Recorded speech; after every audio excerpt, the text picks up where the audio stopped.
Hello, fellow Star Wars fans. My name is Star Raptor, and welcome back to the channel. Admiral Ackbar returns to live-action Star Wars in Ahsoka Episode 7, titled Dreams and Madness. We're going to get into those details and what he's been up to since Return of the Jedi, but before we get started in this video, make sure you go ahead and subscribe to the channel if you haven't already. It's a way to support the channel, and you join a very cool, positive Star Wars community when you subscribe, and then when you join us for our live chats and all that good stuff. So let's dive into the details here. Episode 7 of Ahsoka, right? This is about 5 years or so after the events of Return of the Jedi, and in this scene we see Hera. She's at this tribunal on Coruscant, and Mon Mothma is there, and right, she's been going behind the back of the rebellion, or the New Republic in this case, to go and track Thrawn, and she's not really giving them any really good evidence that he's even around, and they are basically seeing if they're going to court-martial her. And so we have Giorno, who is the father of Kaz from Resistance. I covered that in a prior video. And to Mon Mothma's right or left, we got Admiral Ackbar just sitting there very placidly, just kind of listening in his, his formal white gear that we see him in Return of the Jedi. And yeah, it was very funny seeing him there because I was expecting him to have a line, but the voice actor for him passed away in 2016, and in 2017 that's the last time we've seen him, right? In Last Jedi, unceremoniously jettisoned into space, caused a lot of fans to outcry, like, what the heck is going on with Admiral Ackbar? Like, you just killed him off just like that. And as a aside, his name is mentioned and rattled off in a whole statement of all these other characters. But yeah, we get to see Admiral Ackbar here, and well, it looks like he's kind of a blink and you miss it moment, right? Like, he doesn't say anything in this either. So it just shows you his loftiness, his stature in the New Republic is still very much involved. At this point, we know that there really isn't much of a fleet. We do find out in this episode that Leia Organa is in charge of the fleet, defense fleet, the little fleet they have, because they decommissioned the military after the defeat of the Empire. And we see the effects of that. We see, the big fleet. It looks big to us, but that's basically all they have.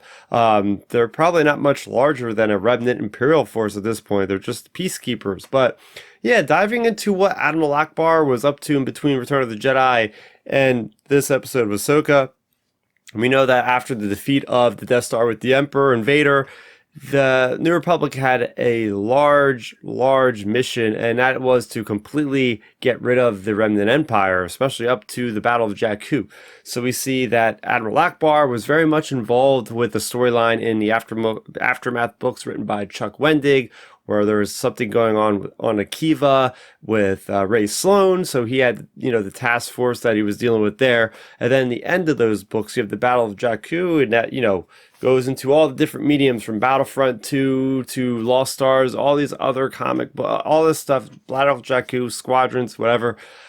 He's basically on Home One, and he helps take down the Ravager above this huge battle, right? The Battle of Jakku was this battle where there was a contingency plan held by Palpatine, who was basically trying to destroy his empire that failed him, essentially. So he drew all the forces of the Empire to go to this planet for some reason, just to get them there. Then the New Republic went there and defeated what we thought was all of the Empire, but a lot of them, like Ray Sloan, went to the unknown regions. But besides that, yes, that was the last documented piece of lore that we have on Ackbar. Was he was there, he helped in the defeat of the Empire once and for all at the Battle of Jakku. So, several years have passed since that, right? The Battle of Jakku is maybe 4 or 5 years before the events of The Mandalorian and Ahsoka in that case. So we're seeing him just kind of hanging out, enjoying retirement, obviously not really having to deal with battling anymore. So he's gone through a lot ever since the comic books, ever since Clone Wars. He's been fighting for his life.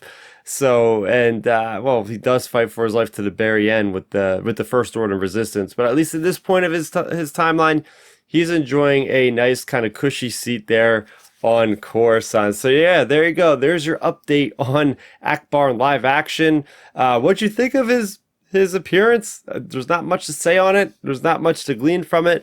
But we do have an appearance of Admiral Ackbar. Yes, we got an appearance of Grand Admiral Thrawn.